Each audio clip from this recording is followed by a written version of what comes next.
আমার এই বক্তব্যের লক্ষ্য কাউকে আমরা প্রকাশিত 2 কিস্তি সংবাদের পুঙ্খানুপুঙ্খ পর্যালোচনা করেছি। এতে মোটামুটি সব মিলিয়ে 45টি তথ্য, অভিযোগ এবং অপমানজনক বক্তব্য সন্নিবেশিত আছে। তার মধ্যে 24টি তথ্য বা অভিযোগ সম্পূর্ণ মিথ্যে এবং কল্পনাপ্রসূত। 2টি বিষয়কে 7 বার পুনরাবৃত্তি করা হয়েছে এবং 2টি বিষয় তথ্যকে ভুল প্রেক্ষাপটে বিকৃতভাবে পরিবেশন করা হয়েছে। বাকি 10টি অভিযোগ বা তথ্যকে ফুলিয়ে ফাঁপিয়ে শুধু তিলকে তাল নয়, তাল গাছের ঝাড় সমেত তাল বানিয়ে ভুলভাবে উপস্থাপন করা হয়েছে। যদি কেউ প্রমাণ করতে পারেন তাহলে আমার এবং আমার পরিবার হাসি মুখে সেই ব্যক্তিকে বা সেই গ্রুপকে আমরা সেই সম্পত্তি বিনা পয়সা লিখে দেবো। বেনজির সাহেব এই বক্তব্য দেওয়ার পরে যে সবকিছু সমাধান হয়ে গেল, এইটা তৃপ্তি ঢেকুর তোলার ব্যাপার না এবং এটা কোনো পারিবারিক বা মানে ব্যক্তিত্বে দ্বন্দ্বের ব্যাপার না। এখানে যেহেতু একটা করাপশনের একটা বিষয় সামনে আসছে, সাবেক আইজিপি বেনজির আহমেদের বিষয়ে যে রিপোর্ট ছাপা হয়েছিল দৈনিক কালের কণ্ঠে এবং তারপর বাংলাদেশ প্রতিদিন এবং দেশ রূপান্তরের সমস্ত পত্রিকায়, তা নিয়ে বেনজির আহমেদ একটা ব্যাখ্যামূলক বক্তব্য দিয়েছেন। কতদিন পরে দিলেন? পুরো 3 সপ্তাহ পরে। আসসালামু আলাইকুম ওয়া রাহমাতুল্লাহি ওয়া বারাকাতুহু। দেশ ও দেশের বাইরে দূর দূরান্ত থেকে যে বা যাহারা এই মুহূর্তে ভিডিওটি দেখছেন তাদেরকে অনুরোধ করব, রিকোয়েস্ট করব, দয়া করে পুরো ভিডিওটি সম্পূর্ণ দেখবেন। প্রিয় দর্শক শ্রোতা মণ্ডলী, অবশেষে বেনজিরের অবৈধ সম্পদ এবং দুর্নীতি নিয়ে হওয়া রিপোর্ট সম্বন্ধে মুখ খুলেছে পুলিশ প্রধান সাবেক আইজিপি বেনজির। তিনি তার ফেসবুকের একটি ভিডিও বার্তায় পুরো বিষয়টি নিয়ে কথা বলেছে। প্রায় দীর্ঘ 3 সপ্তাহ পরে এই কালের কণ্ঠ, দৈনিক কালের কণ্ঠের অনুসন্ধানের রিপোর্ট এবং সংবাদ নিয়ে মুখ খুলল বেনজির। সাবেক আইজিপি পুলিশ প্রধান বেনজির আহমেদ কি বলল মুখ খুলে তার অবৈধ সম্পদ এবং দুর্নীতি সম্পর্কে, আমরা সেটা শুনবো বেনজিরের মুখ থেকেই, তারপরে কথা বলবো। বেনজির কেন এতদিন অপেক্ষা করলো? প্রায় দীর্ঘ 3 সপ্তাহ পরে কেন তিনি কথা বলছেন প্রকাশ্যে এসে? এতদিন কেন তিনি কথা বলেননি এই নিউজের বিষয়ে? প্রিয় দর্শক শ্রোতা মণ্ডলী, সাবেক পুলিশ প্রধান, পুলিশের আইজিপি বেনজির তিনি রীতিমতো কি ধরেই নিয়েছে তিনি কাউকে ভয় করেন না, তার আর কোনো বিচার হবে না, তাকে কখনো জবাবদিহিতার আওতায় আনা হবে না। এই বাংলার জমিনে কখনো কোনো দুর্নীতিবাজদের স্থান হয়নি আর ভবিষ্যতে হবেও না। একদিন না একদিন এর বিচার অবশ্যই হবে। প্রিয় দর্শক শ্রোতা মণ্ডলী, চলুন কথা না বাড়িয়ে আমরা দেখে আসি বেনজিরের মুখ থেকে তিনি কি বললেন তার অবৈধ সম্পদ এবং দুর্নীতি নিয়ে প্রকাশ পাওয়া প্রতিবেদন সম্পর্কে। আমরা প্রকাশিত 2 কিস্তি সংবাদের পুঙ্খানুপুঙ্খ পর্যালোচনা করেছি। এতে মোটামুটি সব মিলিয়ে 45টি তথ্য, অভিযোগ এবং অপমানজনক বক্তব্য সন্নিবেশিত আছে। তার মধ্যে 24টি তথ্য বা অভিযোগ সম্পূর্ণ মিথ্যে এবং কল্পনাপ্রসূত। 2টি বিষয়কে 7 বার পুনরাবৃত্তি করা হয়েছে এবং 2টি বিষয় তথ্যকে ভুল প্রেক্ষাপটে বিকৃতভাবে পরিবেশন করা হয়েছে। বাকি 10টি অভিযোগ বা তথ্যকে ফুলিয়ে ফাঁপিয়ে শুধু তিলকে তাল নয়, তাল গাছের ঝাড় সমেত তাল বানিয়ে ভুলভাবে উপস্থাপন করা হয়েছে। আমার জন্মশহর গোপালগঞ্জে 2014 সাল থেকে আমাদের পারিবারিক কৃষি খামার ও কৃষিতে বিনিয়োগ আছে। সে সময় থেকে 10 বছর ব্যাপী ধীরে ধীরে কৃষিক্ষেত্রে আমাদের পারিবারিক বিনিয়োগ এবং ব্যবসা চলে আসছে। প্রথমে সেখানে আমাদের পরিবার সদস্যগণ একটি ছোট মৎস্য খামার প্রতিষ্ঠা করে। সেই খামারের আয় থেকে আস্তে আস্তে ব্যবসা বৃদ্ধি হয়। পরবর্তীকালে মৎস্য খামারের পাশাপাশি সেখানে বিভিন্ন বনজ, ফলজ, ঔষধি ও মশলা জাতীয় বৃক্ষরোপণের মাধ্যমে ব্যাপক বনায়ন করা হয়। কৃষিক্ষেত্রে ব্যবসার জন্য শত শত কোটি টাকার প্রয়োজন হয় না, বা এই ধরনের শত শত কোটি টাকার বিনিয়োগের প্রয়োজন হয় না। এই যে প্রকল্প যেখানে রয়েছে সেখানে যে পরিমাণ ভূমির উল্লেখ করা হয়েছে সেটি কোনো ক্রমেই সঠিক নয়। সত্য এই যে সেখানে যে পরিমাণ টাকার জমি কেনা হয়েছে তার থেকে বেশি আমার পরিবারের ব্যাংক এবং অন্যান্য সূত্র থেকে ঋণ, লোন বা দেনা রয়েছে। এটি মূলত তাদের ব্যবসায়িক আয় এবং ব্যাংক এবং অন্যান্য সূত্র থেকে সংগৃহীত লোনের মাধ্যমে এই ব্যবসা প্রতিষ্ঠানকে তারা ধীরে ধীরে গড়ে তুলেছে। তাছাড়া এই জমির পরিমাণ এবং ব্যবসাতে নিয়োজিত সংশ্লিষ্ট জমির পরিমাণ এবং টাকার উৎস এই বিষয় সংক্রান্ত ট্যাক্স ফাইলে যথাযথভাবে সন্নিবেশিত আছে। আমি সরকারি চাকরিজীবী হলেও আমার স্ত্রী এবং পরিবারের সদস্যদের এদেশের ব্যবসা বাণিজ্য করার সাংবিধানিক অধিকার রয়েছে। আমার সরকারি চাকরি কোনো মতেই এদেশে তাদের ব্যবসা বাণিজ্য করা বা সম্পত্তি অর্জনের ক্ষেত্রে বাধা হয়ে দাঁড়াতে পারে না। আমাদের দেশের সংবিধান এবং তাদের মৌলিক অধিকারের যে সুযোগ রয়েছে সে অনুযায়ী এটা কখনই তাদের কাছে কোনো ধরনের বাধা হতে পারে না। আমার স্ত্রীর পরিবার সম্পর্কে অত্যন্ত আপত্তিজনক মন্তব্য করা হয়েছে। তার পিতা বাংলাদেশের একজন পদস্থ সরকারি কর্মকর্তা ছিলেন, তার পরিবারের সদস্যবৃন্দ সমাজে প্রতিষ্ঠিত। আমার স্ত্রী বিগত 24 বছর ধরে তার ব্যক্তিগত ও ব্যবসায়িক আয়ের বিপরীতে সরকারকে ট্যাক্স প্রদান করে আসছে। আরও দুঃখের বিষয়, ক্ষোভের বিষয় এই যে বাংলাদেশের সংবিধান অনুযায়ী প্রত্যেক মানুষের ব্যক্তিগত গোপনীয়তার অধিকার রয়েছে, কিন্তু এই সংবাদ সমূহেতে আমার পরিবার সদস্যদের পাসপোর্ট, তাদের এনআইডি, তাদের টেলিফোন, তাদের ইমেইল নাম্বার এগুলোকে এক্সপোজ করে দেওয়া হয়েছে, ফলে তাদের ব্যক্তিগত গোপনীয়তা মারাত্মকভাবে লঙ্ঘিত হয়েছে। প্রতিবেদনের দুটিতে ঢাকা এবং ঢাকার বাইরে আমার এবং আমার পরিবারের যে সম্পত্তির কথা উল্লেখ আছে সেগুলো সম্পূর্ণ মিথ্যা। প্রতিবেদন মোতাবেক ঢাকার কাছে বিঘার পর বিঘা আমাদের এবং আমার পরিবারের আমার কোনো জমি জমা নেই। পূর্বাঞ্চলে 40 কাঠা জমির উপরে ডুপ্লেক্স বাড়ি নেই। পূর্বাঞ্চলের কথিত ডুপ্লেক্স বাড়ির পাশে একই জায়গায় 10 বিঘা জমি নাই।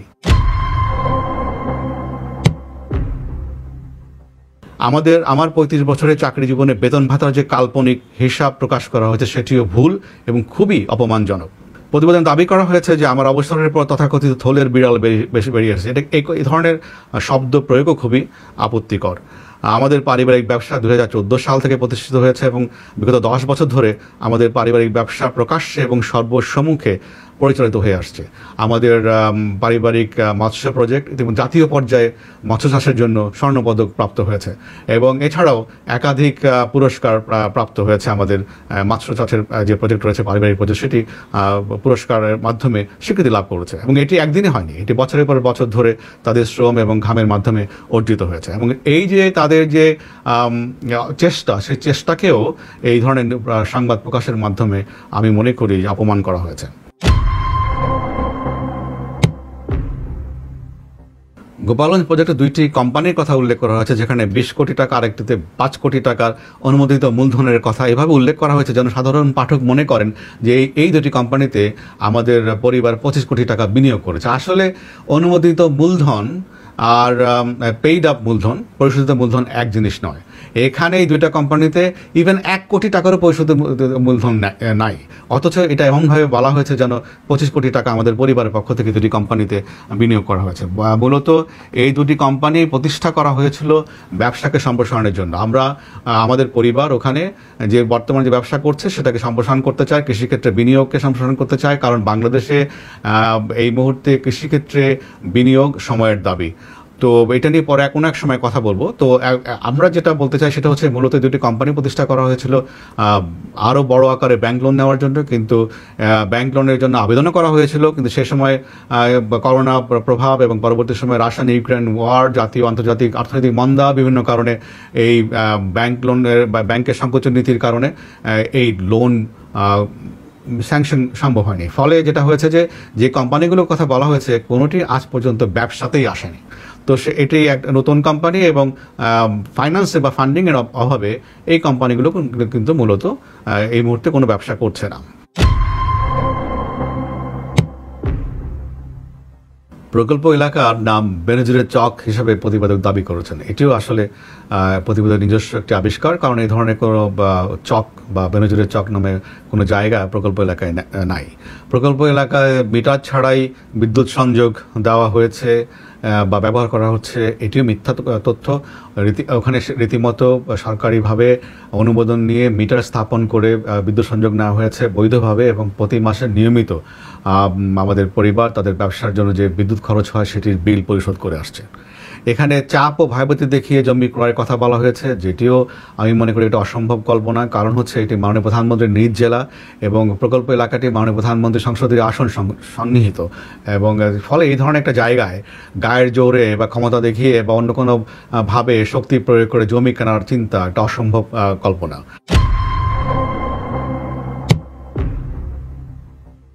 প্রতিবেদন বলা হয়েছে যে ইস্টার্ন প্রপার্টি মগবাজারে আমাদের একটি 4000 স্কোয়ার ফিটের ফ্ল্যাট আছে, এটিও একটি মিথ্যা তথ্য। মগবাজার কেন, মগবাজার, সিদ্ধেশ্বরী, রমনা, আশেপাশে কোথাও আমাদের কোনো ফ্ল্যাট বা এই ধরনের কোনো অ্যাপার্টমেন্ট নাই। আনন্দী হাউজিংয়ে 40 কাঠা জমি সহ 45 কোটি টাকার বাড়ি আছে বলে দাবি করা হয়েছে। আনন্দ হাউজিং একটি বেসরকারি সমবায় সমিতি। 2007 সালে আমরা এই সমবায় সমিতির সদস্য হই এবং একটি প্লট বুকিং দেই। কিস্তির মাধ্যমে ধীরে ধীরে আমরা এই টাকা পরিশোধ করি। সেখানে আমাদের 40 কাঠা কোনো প্লট নেই, এটি বাড়িয়ে বলতে গেলে শতগুণ বাড়িয়ে বলা হয়েছে।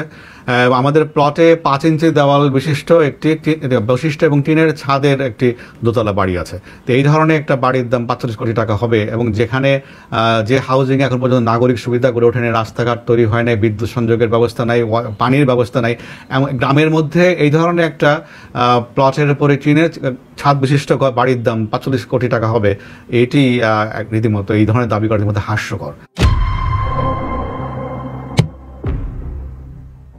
আইজি হিসেবে নাকি আমি পূর্বাঞ্চলে ফারুক মার্কেটের পাশে 10 কাঠার একটি জায়গা কিনেছি, যেটার বাজার মূল্য 22 কোটি টাকা। ইনিয়ে বিনিয়ে বলার চেষ্টা করা হয়েছে যে 22 কোটি টাকা দিয়ে আমি আইজি থাকাকালীন সময় ইনডিরেক্টলি বলার চেষ্টা করা হয়েছে প্লটটি কিনেছি। আমি আইজি কেন, ডিজি হিসাবে, কমিশনার হিসেবে কোনো মেয়াদেই আমি পূর্বাঞ্চলে কোনো প্লট কিনি নাই। 2001 সালে রাজু যখন সরকারিভাবে আবেদন আহ্বান করে, তখন আমি আবেদন করে সরকারি কোঠায় একটি 10 কাঠার প্লট বরাদ্দপ্রাপ্ত হয়েছিলাম, আজ থেকে প্রায় 23 বছর আগে। এবং সেটিও আমরা আমাদের পারিবারিক এবং নিজস্ব অর্থের প্রয়োজনের কারণে বিক্রি করে দিয়েছি। এই মুহূর্তে পূর্বাঞ্চলে আমাদের কোনো ধরনের কোনো জমি প্লট কিছুই নেই। রূপগঞ্জের নাওড়ায় আমাদের একটি 2 বিঘা জমির প্লট আছে, যার বাজার মূল্য 2 কোটি টাকা বলে সংবাদে উল্লেখ করা হয়েছে। রূপগঞ্জের নাওড়ায় এবং অন্যান্য কোনো ইউনিয়নে কোথাও আমাদের কোনো 2 বিঘার কোনো প্লট নাই। এটিও একটি সর্বাংশে মিথ্যা তথ্য।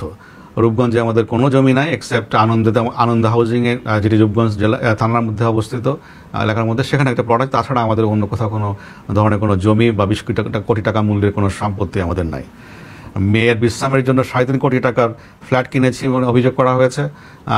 আমার মেয়ে, আমার জ্যেষ্ঠ কন্যা সবসময় আমার সরকারি বাসা থেকে তার বিশ্ববিদ্যালয়ে যাওয়া আসা করতো, তার জন্য কোনো বিশ্রামের জন্য বাড়ি কেনার কোনো প্রয়োজন আমরা কখনো অনুভব করিনি। বসুন্ধরাতে আমরা একটা আনফিনিশড ফ্ল্যাট আমরা কিনেছিলাম, পরবর্তী সময় বিভিন্ন কারণে আমাদের কাছে মনে হয়েছে যে এটা বসবাস উপযোগী নয়, এটাও আমরা বহু আগে সেটাকে বিক্রি করে দিয়েছি। সেই ফ্ল্যাটে নাকি একটা 50 লক্ষ টাকা দামের দরজা আছে, রেফারেন্স হচ্ছে, বরাত হচ্ছে বাড়ির দারোয়ান। তো বাড়ির দারোয়ান কিভাবে দরজার দাম জানলো, সেটাই হলো আমাদের একটা বিরাট প্রশ্ন। একটা দরজা সাধারণত 21 স্কোয়ার ফিট থেকে সর্বোচ্চ 32 স্কোয়ার ফিট কাঠ থাকতে পারে। যদি একটা সেই দরজার দাম 50 লক্ষ টাকা হয়, তাহলে একটা প্রতি স্কোয়ার ফিট কাঠের দাম পড়ে 2.5 লক্ষ টাকা। এটা এত মূল্যমানের পৃথিবীতে কোন কাঠ আছে আমাদের জানা নেই। এটাও একটি আমি মনে করি হাস্যকর, আমি মনে করি যে মিথ্যা, নির্জলা মিথ্যা সংবাদ, শুধুমাত্র চরিত্র হননের জন্য যেগুলো করা হয়েছে। আমাদের পরিবারের স্টক এক্সচেঞ্জে পোর্টফোলিও আছে, তাদের শেয়ার ব্যবসা রয়েছে এবং সেই শেয়ার ব্যবসার অংশ হিসেবেই বেস্ট ওয়েস্টার্ন হোটেলে আমাদের 2 লক্ষ টাকার একটা প্রাইমারি শেয়ার রয়েছে এবং যেটি মোট সেখানে শেয়ারের সংখ্যা হচ্ছে 35 কোটি 50 লাখ। তো 35 কোটি 50 লাখ শেয়ারের মধ্যে থেকে আমাদের কাছে 2 লক্ষ শেয়ার আছে, তাও প্রাথমিক শেয়ার অভিহিত মূল্যে, এবং সেটাকেও এমনভাবে উপস্থাপন করা হয়েছে যে এখানে বিশাল একটা ইনভেস্টমেন্টের বিষয়, যা আসলে সঠিক নয়। তাছাড়া দাবি করা হয়েছে যে পদ্মা ব্যাংকের শেয়ার কিনেছি আমরা, কানাডিয়ান বিশ্ববিদ্যালয়ের মালিকানা আমরা কিনেছি। পদ্মা ব্যাংকে আমাদের কোনো শেয়ার নাই, কানাডিয়ান বিশ্ববিদ্যালয়েও আমাদের কোনো শেয়ার নাই, কানাডিয়ান বিশ্ববিদ্যালয় এবং পদ্মা ব্যাংকের কোনো মালিকানা নাই, কোনো বিনিয়োগ কিছু নাই আমাদের। পদ্মা ব্যাংক একটি আর্থিক প্রতিষ্ঠান, সেখানে আমাদের ন্যূনতম ব্যাংক অ্যাকাউন্টও নাই। তো এটাও একটা একেবারে নির্জলা মিথ্যা কথা এবং এটির কোনো ভিত্তিহীন সংবাদ এখানে পরিবেশিত হয়েছে। দুবাইতে 100 কোটি টাকার হোটেল ব্যবসা, সিঙ্গাপুরে 1.5 কোটি টাকার সোনার ব্যবসা, থাইল্যান্ড এবং মালয়েশিয়াতে জমি কিনেছি মনে দাবি করা হয়েছে। দুবাইতে আমাদের 100 কোটি টাকার কোনো হোটেল ব্যবসা নাই, সঙ্গে সিঙ্গাপুরে আমাদের কোনো সোনার ব্যবসা নাই এবং থাইল্যান্ড এবং মালয়েশিয়াতেও যে ধরনের গয়রহ কথা বলা হয়েছে যে জমি কিনেছি আমরা, এই ধরনের কোনো জমি আমাদের সেখানে নাই। দুবাইয়ের কেন্দ্রস্থলে কনকর্ড হোটেলে মোটা অঙ্কের শেয়ার রয়েছে মর্মে দাবি করা হয়েছে। আমরা দুবাইতে হোটেলে খোঁজ খবর করেছি, এই হোটেলটিতে কোনো শেয়ার মালিকানায় পরিচালিত হয় না। এটি একটি একক মালিকানাধীন হোটেল এবং আমরা জেনেছি, এবং এর মালিক হচ্ছে স্থানীয় একজন আমিরাতি। তো এটাও একটি মিথ্যা তথ্য, এখানে আমাদের কোনো এই হোটেলের মালিকানায় আমাদের কোনো শেয়ার নেই। সিঙ্গাপুরের তথাকথিত নিজে জুয়েলার্সে আমাদের মালিকানা আছে, যেটি দাবি করা হয়েছে যে মোস্তফা সেন্টারের আশেপাশে কোথাও। এখানে এই ধরনের কোনো জুয়েলার্স আমাদের বা আমাদের পরিবার সদস্য পরিচালনা করে না, আমাদের মালিকও নয়, আমাদের কোনো বিনিয়োগ নাই। এটাও একটি সর্বাংশে মিথ্যা তথ্য এই সংবাদে অসৎ উদ্দেশ্যে পরিবেশিত হয়েছে। সোনালী ব্যাংক থেকে বিপুল অঙ্কের লোন নিয়ে বিদেশে পাচার করার অভিযোগ করা হয়েছে। পাচার নয়, লোন নিয়ে আমরা আমাদের গোপালগঞ্জ প্রজেক্টে ইনভেস্ট করেছি, বিনিয়োগ করেছি, এবং সেখানে বড় বড় সাইনবোর্ড লাগানো আছে যেটা সোনালী ব্যাংকের এখানে আমাদের ঋণ রয়েছে, এই ধরনের সাইনবোর্ড প্রকল্প লেখা রয়েছে। তো এটিও তার জানা সত্ত্বেও যে এটি এখানে লোন রয়েছে প্রকল্পে এবং লোন নিয়ে এই বিজনেস করা হচ্ছে, তারপরেও এটাকে আমি মনে করি যে অসত্যভাবে বিকৃতভাবে তথ্য উপস্থাপন করা হয়েছে, যে শুধুমাত্র আমার এবং আমার পরিবারের চরিত্র হনন করার জন্য এবং আমাদের অপমানজনক তথ্যের মাধ্যমে বিব্রত করার জন্য। সেন্ট মার্টিন এলাকায় বাগান দখল করা হয়েছে, নারকেল বাগান দখল করা হয়েছে উল্লেখ করা হয়েছে। সেন্ট মার্টিনে আদৌ কোনো নারকেল বাগান আছে কিনা সেটা আমাদের জানা নেই। আমরা বিক্ষিপ্তভাবে নারকেল গাছ আছে, আমরা যখন যারা সেন্ট মার্টিন দ্বীপে বেড়াতে গিয়েছেন তারা দেখেছেন সমুদ্র পাড় দিয়ে বিক্ষিপ্তভাবে নারকেল গাছ আছে, কিন্তু নারকেল গাছের একটা ঘন বাগান আছে এটা বোধহয় আমি কখনো দেখি নাই, কয়েকবার গিয়েছি আমি, কিন্তু যারা সাম্প্রতিককালে গিয়েছেন তারাও নিশ্চয়ই আমার সঙ্গে একমত হবেন যে একেবারে নারকেলের বাগান নামে কোনো বাগান ওখানে আছে নিশ্চয়ই দেখেননি কেউ। আর এই ধরনের বাগান দখল নেওয়ার প্রশ্নই ওঠে না। আমি একজন দায়িত্ববান সরকারি কর্মকর্তা হিসেবে আমার পরিবার বা আমি কারো জমি দখল বেদখলের সঙ্গে কোনো ক্রমেই নৈতিকভাবে বা অন্য কোনোভাবে জড়িত হওয়ার প্রশ্নই ওঠে না। সেখানে বিভিন্ন দাগ নাম্বার উল্লেখ করে বিভিন্ন সম্পত্তির পরিমাণ উল্লেখ করা হয়, যেগুলো যোগ করে দেখবেন, যোগ করা হয় 164.39%, কিন্তু দাবি করা হয়েছে যে আবার আরেক পাড়ায় যেখানে আমাদের 418% জমি রয়েছে। তো যোগ মানে কি এখানে ম্যাথামেটিক্সেরও সমস্যা আছে। তো এখানে আমাদের এই ধরনের কোনো জমি না, আমাদের একটা প্লট আছে বহুদিন আগে, প্রায় আজ থেকে 17 বছর আগে আমাদের একটা প্লট কেনা আছে ওখানে। আর আপনারা জানেন যে কিছু বছর আগে হাইকোর্ট থেকে নিষেধাজ্ঞা দেওয়ার কারণে ওখানে সব ধরনের কনস্ট্রাকশন বন্ধ রয়েছে। এর ফলে এই জমিগুলো এখন আর কেউ কিনেও না, এগুলো বলতে গেলে পরিত্যক্ত এবং পতিত জমি হিসেবে পড়ে আছে। এবং আমাদের যে স্মল প্লটটা রয়েছে সেটার মধ্যে বালু আছে এবং পাথর রয়েছে, এবং এখানে কোনো গাছপালাও তেমন একটা কিছু নাই। তো এটা একটা, যেহেতু হাইকোর্টের নির্দেশের প্রেক্ষিতে ওখানে সব ধরনের কনস্ট্রাকশন বন্ধ, সে কারণে বছরের বছর এই জমিগুলোর কোনো অ্যাপ্রিসিয়েশন হয় নাই, রাদার ডেপ্রিসিয়েশন হয়েছে। এগুলো বিক্রি করার চেষ্টা করলে বিক্রি করা যায় না, আর যে পরিমাণ সম্পত্তির কথা বলা হয়েছে সেটা সঠিক নয়। এবং এই আমরা যেটা কিনেছি সেটা আমাদের ট্যাক্স ফাইলে উল্লেখ করা আছে এবং এটার সোর্সও ট্যাক্স ফাইলে বর্ণনা করা আছে। আর শেষ কথা এই যে আমার পরিবারের যে সম্পত্তি রয়েছে তার প্রত্যেকটির বিপরীতে অর্থের উৎসে সহকারে সংশ্লিষ্ট ট্যাক্স ফাইলে যথাযথভাবে সেগুলো বর্ণিত আছে, সন্নিবেশিত আছে। আমার পরিবার তাদের ব্যবসার জন্য এবং আমি নিয়মিতভাবে কর পরিশোধ করি, এবং আপনারা জেনে খুশি হবেন যে আমি ইতিমধ্যে বাংলাদেশ সরকারের পক্ষ থেকে সেরা করদাতার সম্মানও লাভ করেছি। চাকরি জীবনে আমি ব্যক্তিগতভাবে সবসময় ঘুষ এবং দুর্নীতির বিরুদ্ধে লড়াই করেছি। পুলিশ কমিশনার এবং র্যাবের মহাপরিচালক হিসেবে জনগণের সেবার মান বৃদ্ধি করার জন্য কাঠামোগত, প্রশাসনিক এবং অপারেশনাল সংস্কার বা রিফর্ম করার উদ্যোগ গ্রহণ করেছে। এবং এই শহরের নাগরিকগণ তারা স্বীকার করেন যে এর ফলে যে সেবার ক্ষেত্রে যে প্রভূত উন্নতি ঘটেছিল তাদের কাছে সেটি স্পষ্ট। আইজিপি হিসাবে আমি অত্যন্ত স্বল্প মেয়াদে দায়িত্ব কর্তব্য পালন করি, সে সময় আমি দুর্নীতি এবং এই ধরনের অস্বচ্ছতার বিরুদ্ধে লড়াই করেছি। এখানে 100 বছরের রিক্রুটমেন্টের ক্ষেত্রে যে বদনাম ছিল পুলিশের, আমি কনস্টেবল সরকারের সহায়তা নিয়ে কনস্টেবল, সাব ইন্সপেক্টর এবং সার্জেন্ট নিয়োগের যে নীতিমালা, সেই নিয়োগ নীতিমালাকে আগাগোড়া খোল নলচে পাল্টে ফেলেছি। এবং এটা এই সাউথ এশিয়ার এখন স্ট্যান্ডার্ড একটা মডেল, এবং যে মডেলের প্রেক্ষিতে গ্রহণ করার প্রেক্ষিতে এখন এই গত কয়েক বছর ধরে আপনারা মিডিয়াতে যে দেখছেন যে 120 টাকায় মেধাবীরা এবং যোগ্যরা চাকরি পাচ্ছে। তো এবং একই সঙ্গে এখানে আভ্যন্তরীণ পদোন্নতির ক্ষেত্রেও অনেক দুর্নীতির অভিযোগ ছিল। আমি আভ্যন্তরীণ পদোন্নতির ক্ষেত্রে নীতিমালা ছিল সেটাকেও আমি সংস্কার করেছি, এবং তার ফলে এখন আমাদের কনিষ্ঠ সহকর্মী যারা আছেন পুলিশ বাহিনীতে তারা কিন্তু এখন সম্পূর্ণ দুর্নীতিমুক্ত পরিবেশে মেধার ভিত্তিতে, স্বচ্ছতার ভিত্তিতে তারা পদোন্নতি পরীক্ষা অংশগ্রহণ করে পদোন্নতি লাভ করছেন এবং এই পরিবর্তনের সুফল তারা ভোগ করছেন। আইজিপি হিসাবে এই ধরনের কার্যক্রম গ্রহণ করার প্রেক্ষিতে সরকার আমাকে শুদ্ধাচার পুরস্কারে ভূষিত করেছে। সম্পূর্ণ ক্যারিয়ারে আমি পুলিশের আভ্যন্তরীণ দুর্নীতির বিরুদ্ধে লড়াই করেছি এবং আমার কার্যক্রম এবং আমার বক্তব্য বিভিন্ন সময় মিডিয়াতে প্রকাশিত হয়েছে এবং আমার সহকর্মীরা তার সাক্ষী। আমার অবসরের পরে আমাকে দুর্নীতিবাজ প্রমাণের অপচেষ্টা অত্যন্ত হতাশাব্যঞ্জক এবং দুঃখজনক। এই ধরনের অপপ্রয়াস কিন্তু ভবিষ্যতে যারা সৎ পথে স্বচ্ছতার সঙ্গে চাকরি করতে চান এবং জনগণের জন্য কাজ করতে চান তাদেরকে নিরুৎসাহিত করবে। কোনো ব্যক্তিগত স্বার্থে বা কোনো ব্যক্তিগত কারণে ক্রধান্বিত হয়ে এই ধরনের তথ্য পরিবেশন করলে, আক্রমণ করলে কিন্তু জাতি হিসাবে আমরা ক্ষতিগ্রস্ত হব। আমাদেরকে সবসময় ক্ষুদ্র স্বার্থের উপরে বৃহত্তর স্বার্থকে প্রাধান্য দেওয়া উচিত। বিশেষ করে যারা সমাজের নেতৃত্বস্থানীয় আছেন তাদেরকে বিশেষ করে এই জিনিসটা উপলব্ধি করা দরকার বলে আমি মনে করি। অনেকেই করেন, ডেফিনেটলি তাহলে তো দেশ এতদূর এগোতে পারতো না। এবং তাদের এই উপলব্ধির কারণেই কিন্তু আমরা আজকে অনেক অগ্রগামী হয়েছি জাতি হিসেবে, এজ এ নেশন।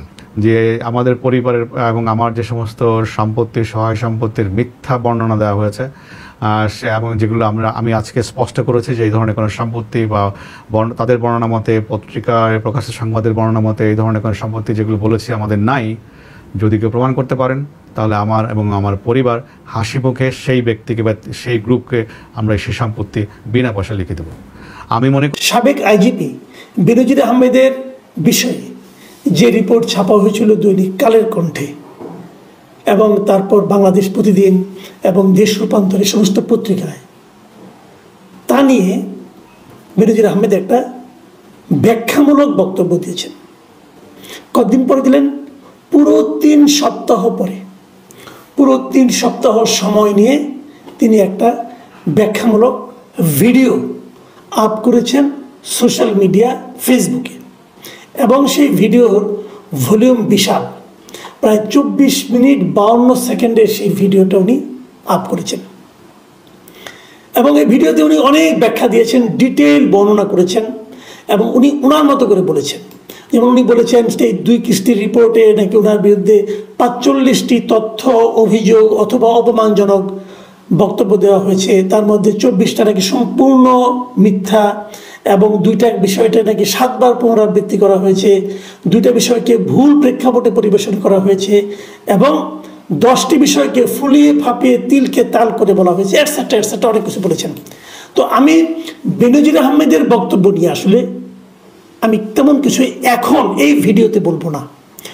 এই কারণে আমি আগে বেসিক কিছু প্রশ্ন করে নিতে চাই।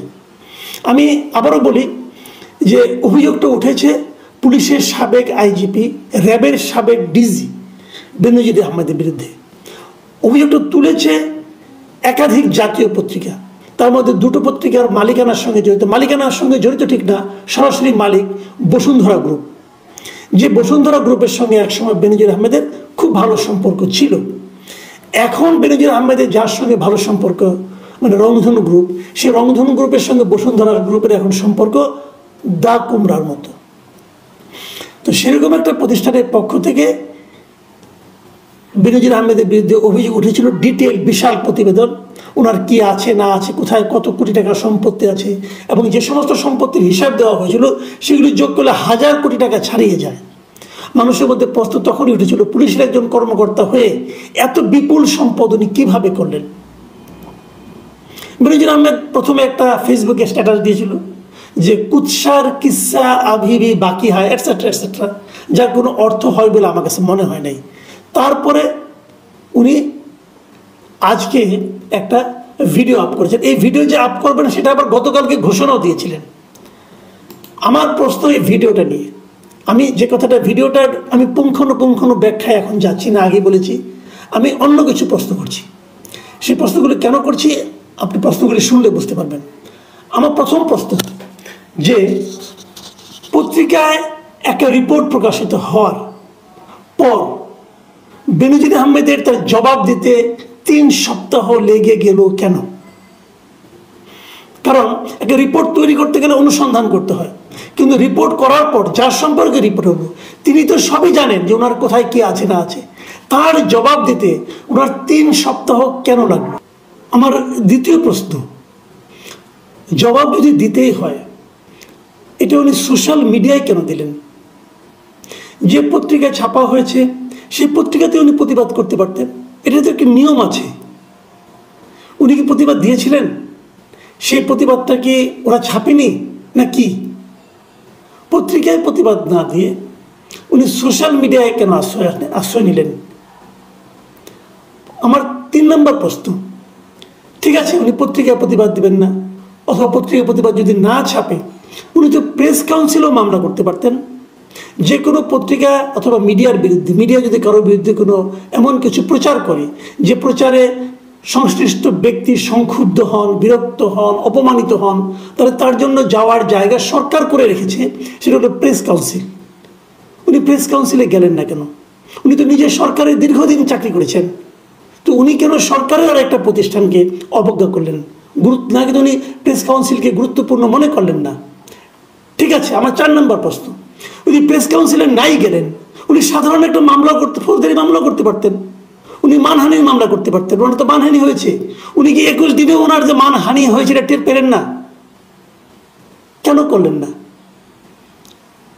5 নম্বর প্রশ্ন, মামলাটা যদি করতেন তাহলে কিন্তু 2 পক্ষের বক্তব্যকে মুখোমুখি বসিয়ে বিচারক একটা সিদ্ধান্তে বসতে পারতেন।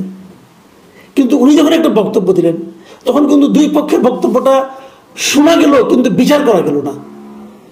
তাহলে কি উনি এই বক্তব্যটা দিয়েছেন কেবলমাত্র মুখ রক্ষার জন্য? এই প্রসঙ্গটাতে আমি পরে আসছি।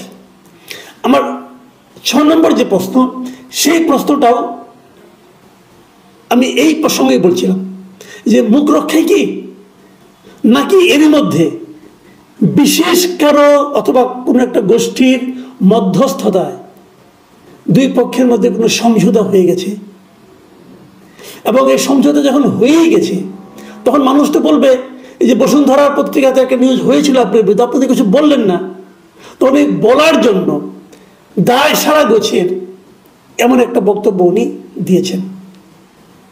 কিন্তু এসব প্রশ্নের বাইরে আমার আরেকটা প্রশ্ন, এটা আমার 7 নম্বর প্রশ্ন, সেটা হলো, আমরা তো কালের কণ্ঠ পত্রিকায় বেনজির সাহেবের বিরুদ্ধে বিশাল সব অভিযোগ শুনলাম, যে অভিযোগগুলোর একটা অভিযোগকেও ভদ্র বলা চলে না। দুর্নীতির অভিযোগ, পুলিশের একজন শীর্ষ কর্মকর্তা কেন দুর্নীতি করবেন, এই ধরনের অভিযোগ। তো সেই অভিযোগটা আজকে বেনজির আহমেদের বক্তব্য শুনলে মনে হয় ওই অভিযোগগুলোর সবগুলি মিথ্যা। তাহলে সবগুলো মিথ্যাকে ভিত্তি করে একটা জাতীয় দৈনিক কি এ ধরনের রিপোর্ট করে নিরাপদে পার পেতে পারে? জাতীয় দৈনিকের কি কোনো দায় দায়িত্ব নেই? ইচ্ছে করলে যার তার বিরুদ্ধে তারা লিখে দিতে পারে। তাহলে সত্য কে, বেনজির না কালের কণ্ঠ? দুজনই তো সত্য হতে পারে না। যে অসত্য অথবা যে মিথ্যা, তার কি শাস্তি হবে? হওয়া কি উচিত নয়? আজকে যদি কালের কণ্ঠ মিথ্যা করে থাকে, যদি কালের কণ্ঠ কোনো সাজার মুখোমুখি না হতে হয়, কালকে কালের কণ্ঠ যার সঙ্গে তার ঝামেলা হবে তার বিরুদ্ধে একটা ভুয়া এরকম মিথ্যা রিপোর্ট করে দিবে, সেটা কি ঠিক হবে? সেটা হতে দেওয়াটা কি সঠিক হবে? এই প্রশ্নটা কিন্তু আমাদের জবাব পেতে হবে। আর যদি বেনজিরের বিরুদ্ধে অভিযোগটা সত্য হয়, উনি আইজিপি ছিলেন, অথবা উনি পাওয়ারফুল লোক ছিলেন, অথবা উনি পাওয়ারফুল ব্যক্তির ঘনিষ্ঠ ছিলেন, এই কারণে কি ওনার কোনো সাজার মুখোমুখি হতে হবে না? সম্মানিত বন্ধুগণ, দর্শক শ্রোতা মণ্ডলী, আপনারা দেখতে পারলেন ব্যক্তিগত পার্সপেক্টিভ ওপিনিয়নটা আপনারা জানাবেন। আপনাদের ওপিনিয়ন কি বেনজিরের অবৈধ সম্পদ দুর্নীতি নিয়ে হওয়া বা প্রকাশ পাওয়া রিপোর্ট সংবাদ নিয়ে বেনজির যে কথা বলল সেটা নিয়ে আপনারা কি বলবেন? প্রিয় দর্শক শ্রোতা মণ্ডলী, বেনজির যেখানে সাফাই গাইল, তিনি যে বললেন তার বিরুদ্ধে যে সংবাদ প্রচার করা হয়েছে সেটা সম্পূর্ণ অপপ্রচার এবং মিথ্যা, অসত্য। আসলে কি তাই? আসলে কি অসত্য এবং মিথ্যা সংবাদ বা অপপ্রচার চালাইছে গণমাধ্যম বেনজিরের বিরুদ্ধে? বেনজির কি এরকম ধোয়া তুলসী পাতা? প্রিয় দর্শক শ্রোতা মণ্ডলী, আপনাদের কাছে প্রশ্ন, আপনারা কমেন্ট করবেন, আপনারা কি বলতে চান বেনজির সম্পর্কে, আপনাদের ধারণাটা আসলে কি? সাবেক পুলিশের আইজিপি বেনজির যেভাবে বক্তব্য রাখলো, যেভাবে লিখিত বক্তব্য তিনি পড়ে শোনালেন, তার এই স্টেটমেন্ট কিভাবে দেখছেন আপনারা, কিভাবে নিচ্ছেন? আমি জানি ইভেঞ্জিদের মতো রাঘব বলদের কখনো কোনো সময় কোনো জবাবদিহিতার আওতায় আনা হবে না, তবে এতটুকু নিশ্চিত থাকেন বাংলার জমিনে কোনো দুর্নীতিবাজদের স্থান আজ পর্যন্ত হয়নি, ভবিষ্যতে হবে না। একদিন না একদিন এর বিচার অবশ্যই হবে, আজ নয় কাল অবশ্যই হবে, শুধুমাত্র সময়ের অপেক্ষা। ভালো থাকবেন।